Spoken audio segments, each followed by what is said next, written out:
பர்திமேயு சுவிசேஷ ஊழியங்கள் வழங்கும் நற்செய்தி நேரம். தேவ செய்தி பாஸ்டர் ஆர். அகஸ்டின்.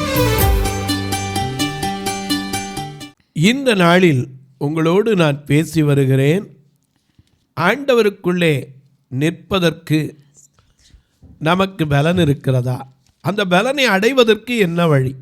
ஏன்னா ஒரு மனுஷன் சொல்கிறானே, நான் ஆசாரிய ஊழியம் செய்கிறவன் சொன்ன அந்த சகரியாவுக்கு அங்கிருந்து ஒரு செய்தியை சொல்ல ஒரு தூதன் அனுப்பப்பட்டான்.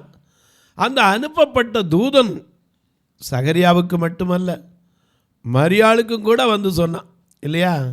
அவனுக்கும் வந்து சொன்ன அந்த தூதன், அவன் சொன்னான், நான் தேவனுடைய சன்னிதானத்தில் நிற்கிறவன் என்று சொன்னான்.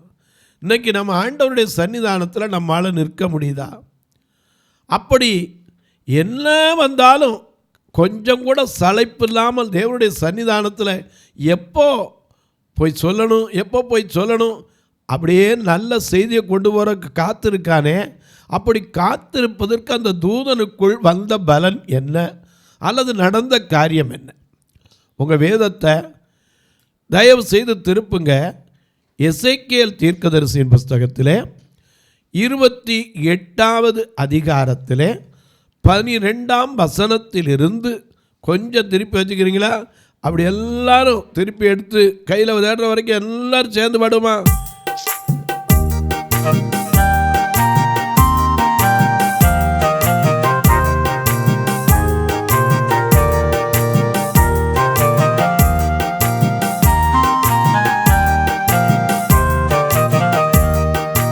எங்களுக்குள்ளே வாசம் செய்யும் ஆவியானவரே, இந்நாளில் உம் சித்தம் போல் நடத்தி செல்லும் ஐயா.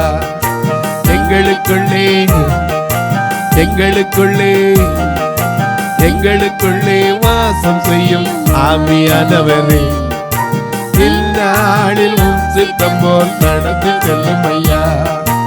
ஆவியானவரே, ஆவியானவரே, ஆவியானவரே, ஆவியானவரே, பரிசுத்த ஆவியானவரே,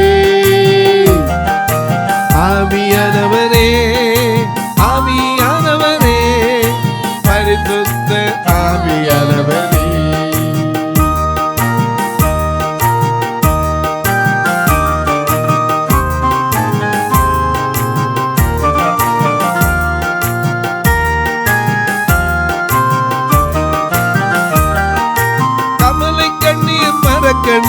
கர்த்தரை நான் நோக்கணும், கற்றுத்தாரும் ஆவியானவரே.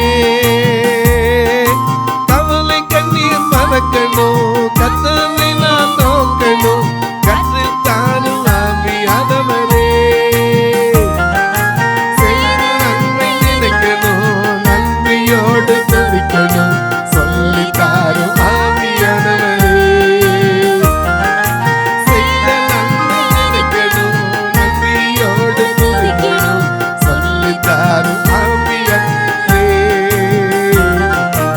ஆவியானவரே, ஆவியானவரே, பரிசுத்த ஆவியானவரே,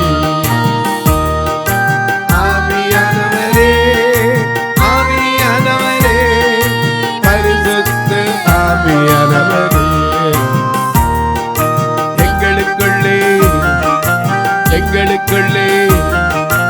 எங்களுக்குள்ளே வாசம் செய்யும் ஆவியானவரே, இந்நாளில் உம்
அவன் அடுத்து நிற்கும் ஆவியானவரே. விருப்பம் இல்லாத இடங்களுக்கு செல்ல அவன் அடுத்து நிற்கும் ஆவியானவரே. ஆவியானவரே, ஆவியானவரே, பரிசுத்த ஆவியானவரே. ஆவியானவரே, ஆவியானவரே, பரிசுத்த ஆவியானவரே. எங்களுக்குள்ளே எங்களுக்குள்ளே எங்களுக்குள்ளே வாசம் செய்யும் ஆவியானவரே. இந்நாளிலும் சித்தம் போல் நடத்தி செல்லும் ஐயா. எங்களுக்குள்ளே வாசம் செய்யும் இந்நாளிலும் சித்தம் போல் செல்லும் ஐயா. ஆவியானவரே, ஆவியானவரே, ஆவியானவரே, ஆவியானவரே, பரிசுத்த ஆவியானவரே. எல்லாம் எடுத்திருப்பீங்க. மனுப்புத்திரனே, எசேக்கியேல் 28:12. மனுப்புத்திரனே, தீரு ராஜாவை குறித்து புலம்பி அவனை நோக்கி, கர்த்தராகிய ஆண்டவர் உரைக்கிறது என்னவென்றால், நீ விசித்திரமாய் செய்யப்பட்ட முத்திரை மோதிரம், நீ ஞானத்தால் நிறைந்தவன், பூரண அழகுள்ளவன். இந்த தூதன் ஒரு காலத்துல எப்படி இருந்தவன், தள்ளப்பட்டதை நினைச்சு காபிரியல் நின்றுகிட்டே தான் இருக்காரு. ஏன்னா அந்த தள்ளப்பட்டதை கண்ணார பார்த்தவன். எப்பவுமே நமக்கு கூட ஒரு பயம் வரும். ஒன்றும் இல்லை, ஒருத்தர் ரொம்ப இனிப்பாக சாப்பிட்டுட்டே இருப்பார். சுகரம் செத்து போயிட்டான்னா தெரியும், அவர் இனிப்பு அவ்வளோ திம்பார். ஐயோ இனிப்பு வேண்டாம், இனிப்பு வேண்டாம், இப்போ தான் கொஞ்ச நாளைக்கு அந்த பயம் அப்புறம் போயிடும்.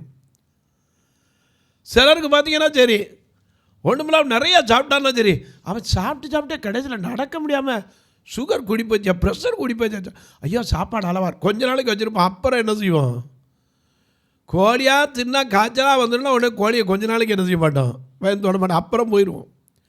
இங்கே அப்படி இல்லை, அவன் பன்னார கண்டவன். ஏன்னா இவங்களை ஐயா எப்படி வச்சிருந்தார், விசித்திரமாய் செய்யப்பட்ட முத்திரை மோதிரமாய், ஞானத்தால் நிறைந்தவனாய், பூரண அழகுள்ளவனாய், தேவனுடைய தோட்டமாகிய ஏதேனில் வைத்திருந்தார்.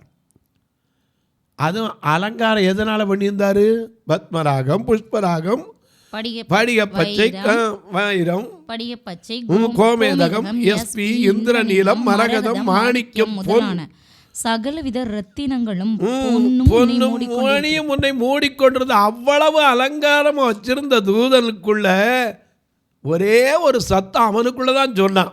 என்ன சொன்னான் தெரியுமா, தேவனுக்கு சமமாக என் சிங்காசனத்தை உயர்த்துவேன்னு தன் இருதயத்தில் என்ன செய்தான், அவ்வளோதான். அந்த எண்ணத்துக்கே என்ன வந்துருச்சு, தள்ளிட்டார். ஏன்னா அவன் நல்லா தான் உன் வழிகளில் குறைவற்று இருந்தாய், நோக்கத்தை மறந்தான். காப்பாற்றுவதற்கென்று அபிஷேகம் பண்ணப்பட்ட அந்த கேரு, லூசிபர், இவரெல்லாம் காப்பாற்ற ஒவ்வொன்றுக்கும் ஒரு தூதன். ஏன்னா காற்றுக்களாகவும் அக்கினி ஜுவாலைகளாகவும் வைத்திருந்தார் என்று எபிரேயர் நிருபத்தார் சொல்லுகிறான். இப்படி இருந்த தூதர்கள் தேவனுடைய மற்ற இடத்தை மறந்து தன்னை உண்டாக்கினவருக்கு மேலாக தன்னை உயர்த்துவேன் என்றபோது அங்கிருந்து தள்ளிவிட்டார். அதில் வந்து விழுந்ததுனால, கருகி வந்து விழுந்ததுனால பூமியில் இருள் என்ன செய்தது, மூடியது. இதை கண்ணார பார்த்தவன் அன்னைக்கு வந்ததான் இன்னைக்கு வரைக்கும் நின்று ஆண்டவரே சொல்லும் கேட்குறேன். நமக்கு அப்படித்தான் சில அடி வந்தால் தான் நிற்போம். அது வரைக்கும் நம்ம என்ன செய்ய மாட்டோம், அங்கங்கே ஓடுவோம். சில நேரம் வந்துச்சுன்னா ஆண்டவரே மட்டும் எங்கே ஓடும். ஒரு சின்ன அடி விழுந்த பிறகுதான் நமக்குள்ள இந்த பயமே வரும். எனக்கு அன்பானவர்களே, எரேமியாவுக்கு கூட உணர்த்தினார். என்ன உணர்த்தினார், நீ எந்திரிப்பா, என்ன குயவன் வீட்டுக்கு போ. எரேமியா 18ஆம் அதிகாரத்தில் பார்க்கிறோம், நீ எழுந்து குயவனுடைய உண்டான வசனம், நீ எழுந்து குயவன் வீட்டிற்கு போ, அங்கே என் வார்த்தைகளை உனக்கு. ஏன்னா குயவன் யாரு, குயவனே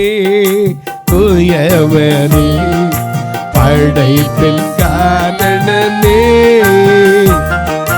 கழிவட்டான என்னையுமே கண்ணோக்கி பார்த்திடுமே உயவனே உயவனே படைப்பில் காரணனே கழிவட்டான என்னையுமே கண்ணோக்கி பார்த்திடுமே.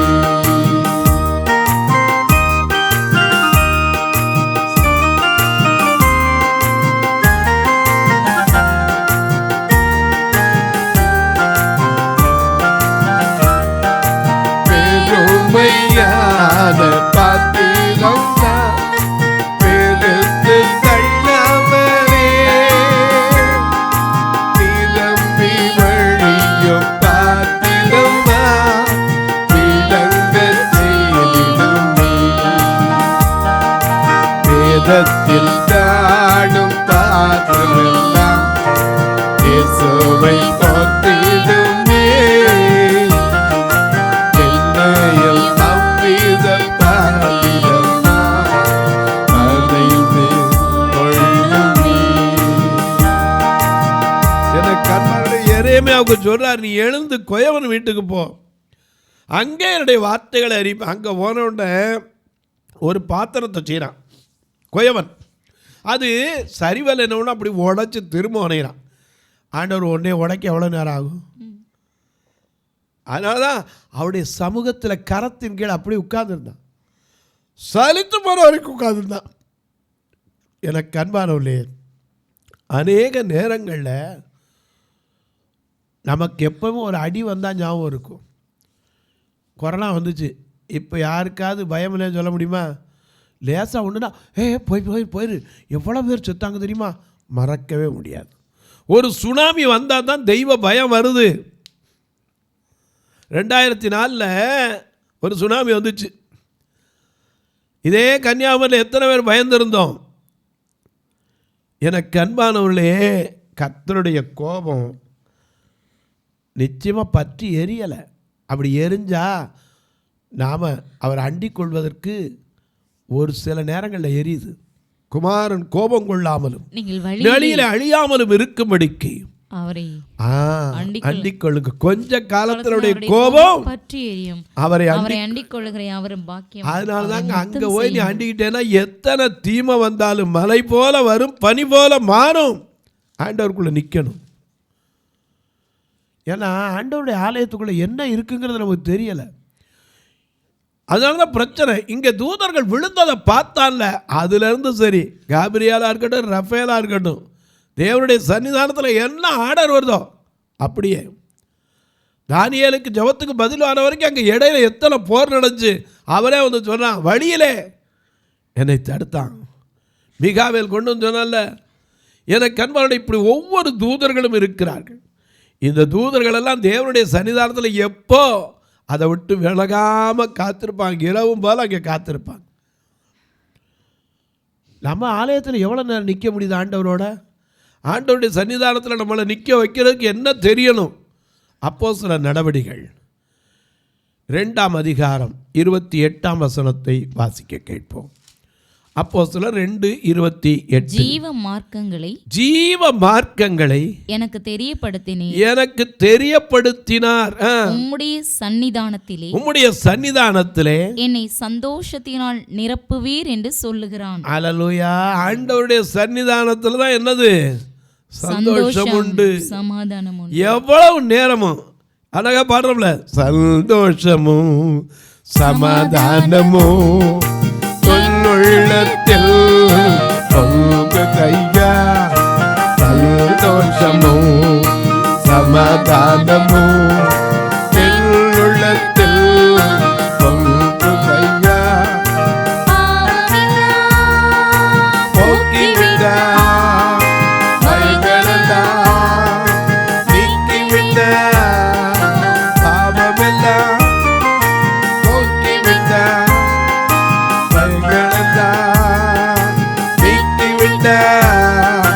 சர்வ வல்லவர் சொல்லுமான் சாப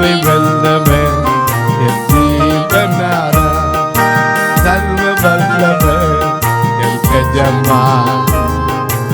ஆமை வெல்லவர் என் பணவாளன்.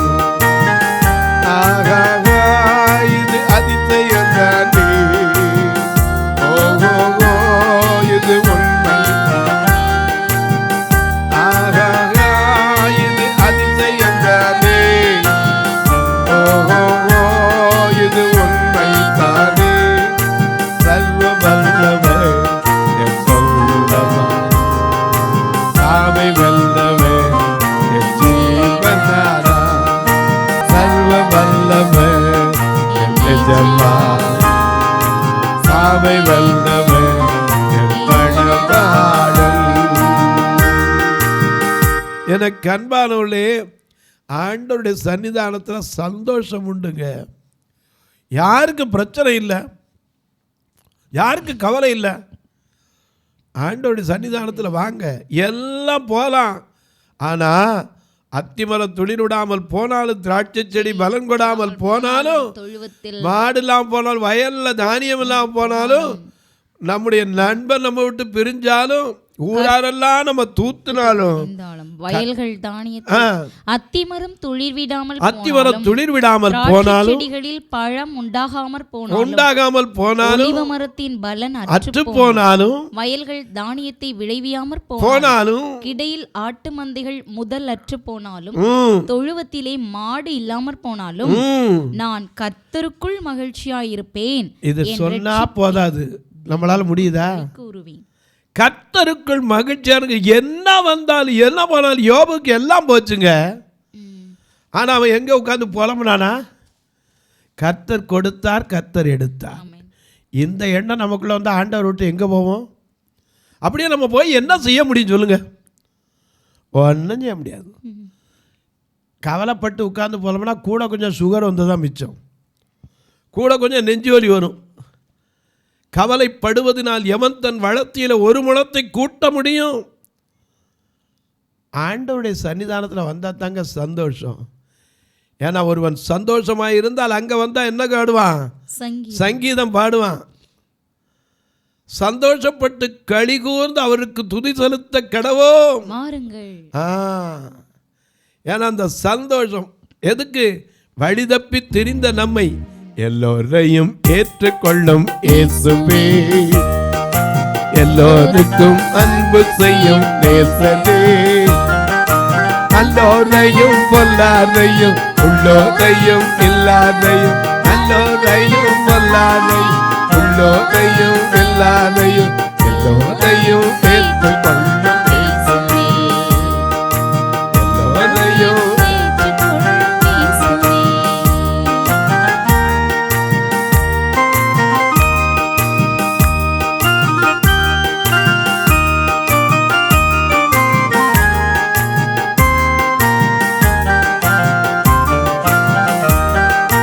தம்மண்டை வந்தோரை தள்ளாதே, தம் அன்பாலே நம்மை தேடி வந்தாரே. தம்மண்டை வந்தோரை தள்ளாதே, தம் அன்பாலே நம்மை தேடி வந்தாரே. தாமாக ஜீவ தண்ணீர் தந்தாரே, நமதாகமெல்லாம் தீர்ப்பேன் என்று சொன்னாரே. நல்லோரையும் உள்ளோரையும் இல்லாதையும், நல்லோரையும் பொல்லாதையும் உள்ளோரையும் இல்லாதையும், எல்லோரையும் ஏற்றுக்கொள்ளும் இயேசுவே, எல்லோரையும் ஏற்றுக்கொள்ளும் இயேசுவே, எல்லோரையும் ஏற்றுக்கொள்ளும் இயேசுவே, எல்லோருக்கும் அன்பு செய்யும் இயேசுவே, நல்லோரையும் பொல்லாதையும் உள்ளோரையும் இல்லாதையும், நல்லோரையும் பொல்லாதையும் உள்ளோரையும் இல்லாதையும், எல்லோரையும் ஏற்றுக்கொள்ளும் இயேசுவே.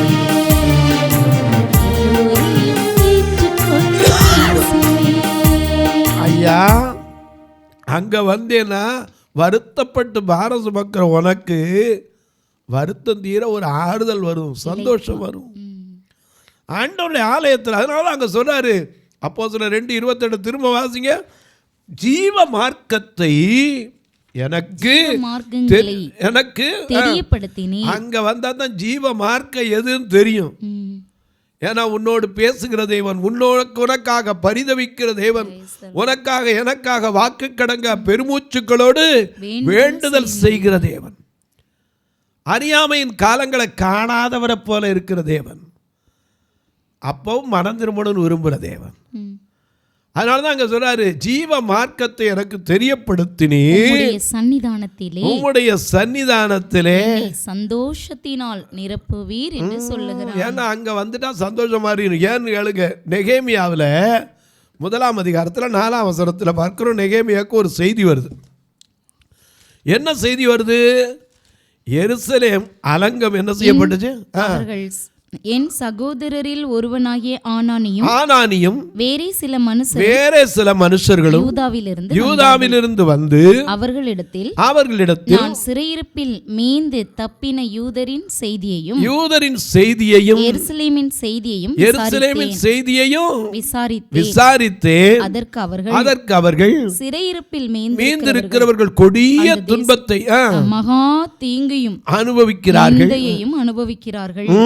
எருசலேமின் அலங்கம் இடிக்கப்பட்டது, அதன் வாசல்கள் அக்கினியால் சுட்டெரிக்கப்பட்டது என்று கிடக்கிறது என்றார்கள்.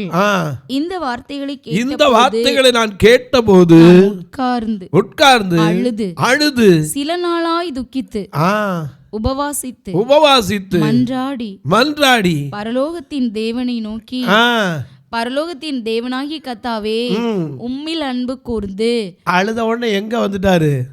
ஆண்டவர்கிட்ட தான் வரணும். எங்க போக முடியும்? ஏன்னா அவர் கண்ணீரை காண்கிறார், கதறுதலை கேட்கிறார், உன் வேதனைகளை அறிகிறார், உனக்கு ஒரு விடுதலையை தருகிறார்.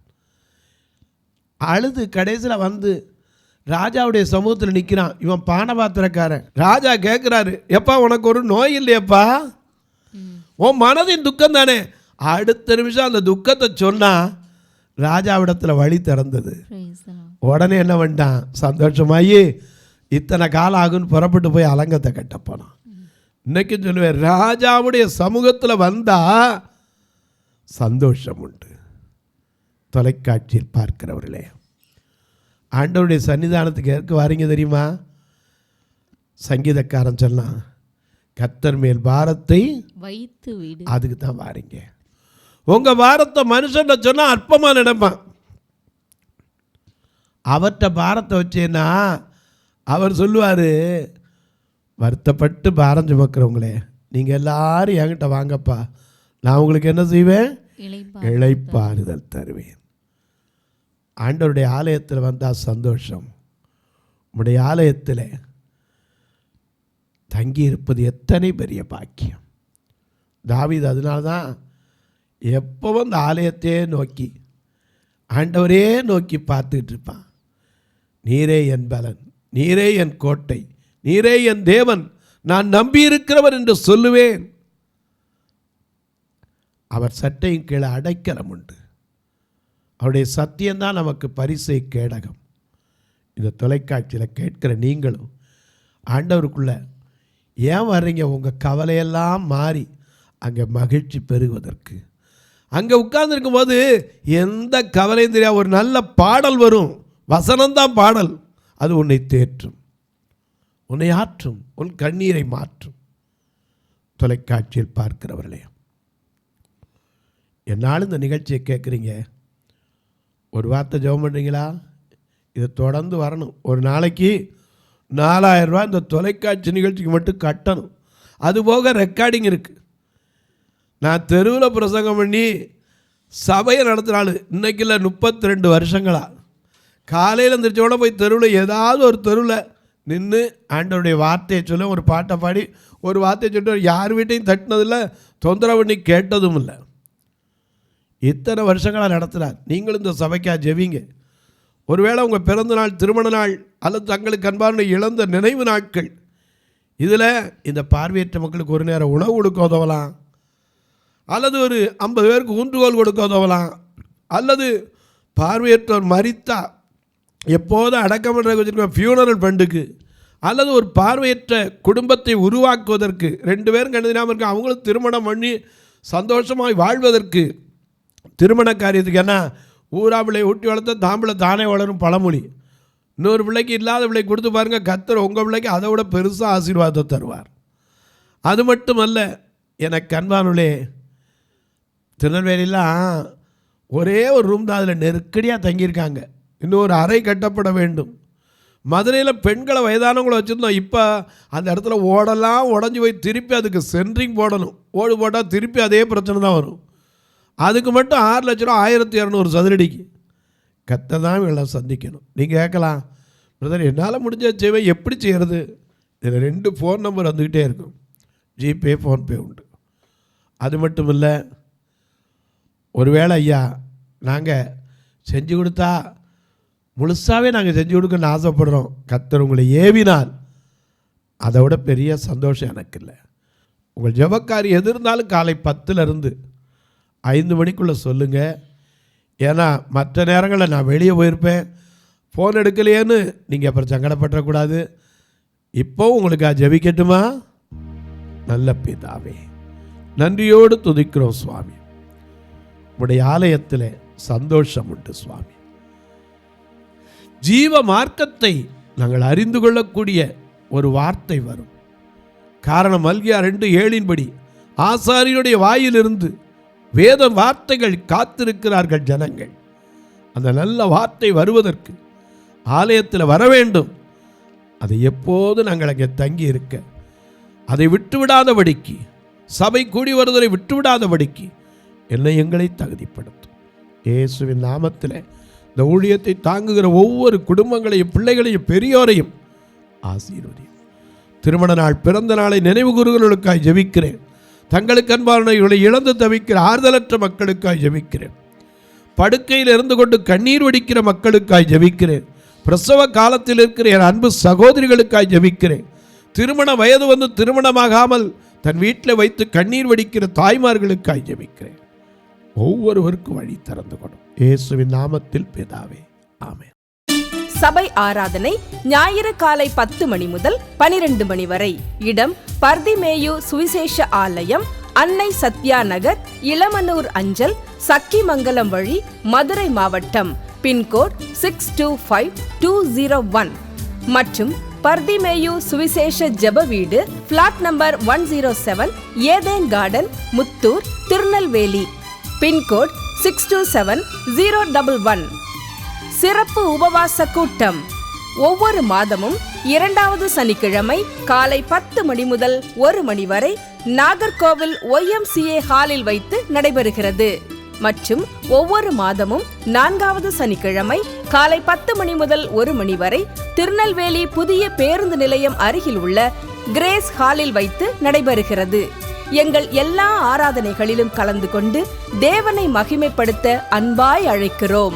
உங்கள் உதாரத்துவமான காணிக்கைகளினால் இவ்வூழியத்தை தாங்க விரும்பினால் R Augustine, account number 5021364331, IFSC code IDIB 000B066, Indian bank, BP Kulam, Madurai. GPay number 9842181917, BGM ministries மற்றும் 9442559772, பிளைண்ட் மினிஸ்ட்ரீஸ் அகஸ்டின். உங்கள் தொடர்புக்கு பாஸ்டர் ஆர் அகஸ்டின், பர்திமேயு சுவிசேஷ ஊழியங்கள், நாகமலை, புதுக்கோட்டை, மதுரை 625019. தொலைபேசி எண்கள் 9842181917 மற்றும் 9442559772. கர்த்தர் தாமே உங்களை ஆசீர்வதிப்பாராக.